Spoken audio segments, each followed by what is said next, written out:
social can probably be in danger because of this kind of stuff. Some countries which have access to technology, the early adopters, the fast movers, and we leave a lot of countries behind this. And I'd like to see your opinion about that.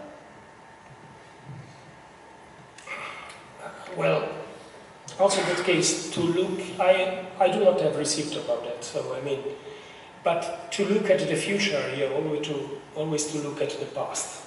And again, if you look at my numbers, if you look at the world, we have had in the 1,000 years, moving of economy, moving of social, moving from one part of the world to another one.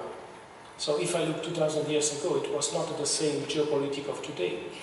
So if I look where I'm today, and I could see some threat coming on me, but is it right that I have 2 cars, 2 smartphones, and there are people who do not have anything?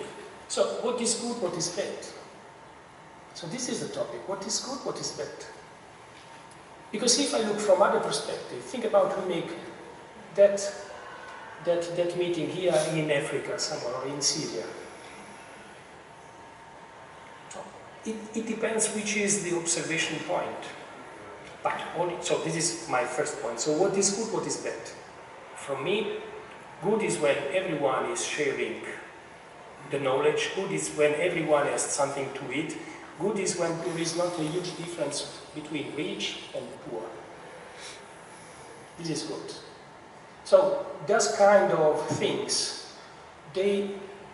for me, they cover a sort of being afraid about the others. Because the technology, you cannot stop the technology. What we can do is to share the knowledge. And this is one of the other possibilities of the Industry 4.0, to share the knowledge. And if I look at the bad things that are happening today, maybe we have also some responsibilities, but then I would like to stop there because it would be also dangerous.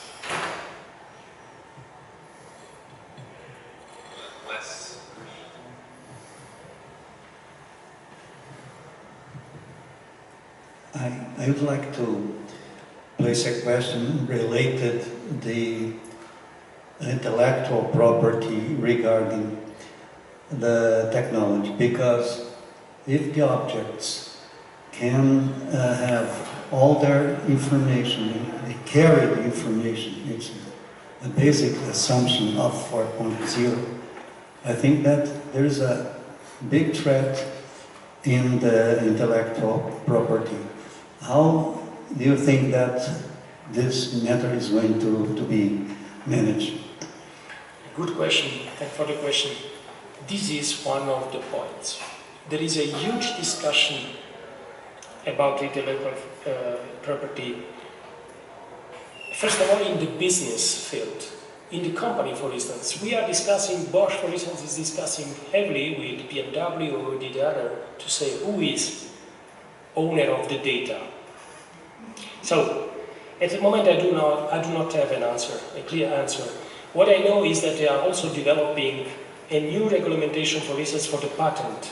Because in the new era, to make a patent with a system that it's as per today, it's not easy. I am also having some difficulties. I'm making patent for the way of making some software. It's not easy. Because on the other side, so on the logic of some software, the logic of getting data from the sensors, on the other side, there are no prepaid persons. They do not know if they can make a patent or not. So, it's a good point. It's a good point. There is a huge discussion on that, but for the moment it's just the entry of the discussion. Honestly speaking, I don't know how it will be closed. For instance, in our case, there is a huge discussion among the company cars and we as manufacturer of sub-assembly bases, that it's not ended. It's not ended. And here we are talking about billions of euros. Billions of euros. Sorry, but I do not have the answer. I know that it's a problem. And now, yes, the last question. Yes.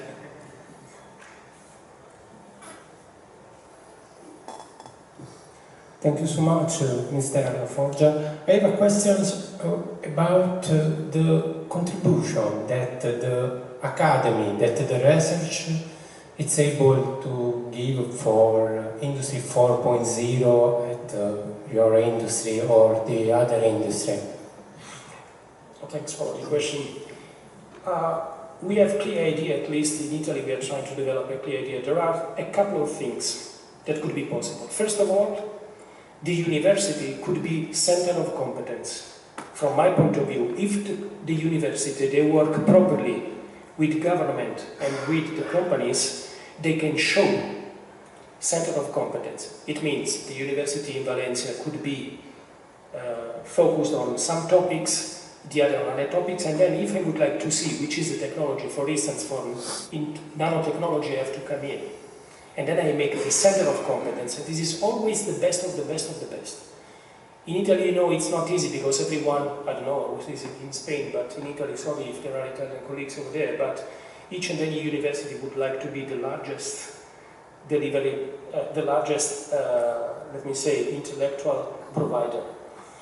So this is one, center of competence. Second, the university could be specializing. For instance, if we need data scientists, we have to understand what is data scientist. Now we need data scientists, so people who understand the data, who bring together the data, they arrange, and then the day after you know what you have to do, having already trends that you can give to the engineers of the machine. So this is a huge contribution that the university can give. Thank you so much. You're welcome. Okay. So thank you very much. Thank you.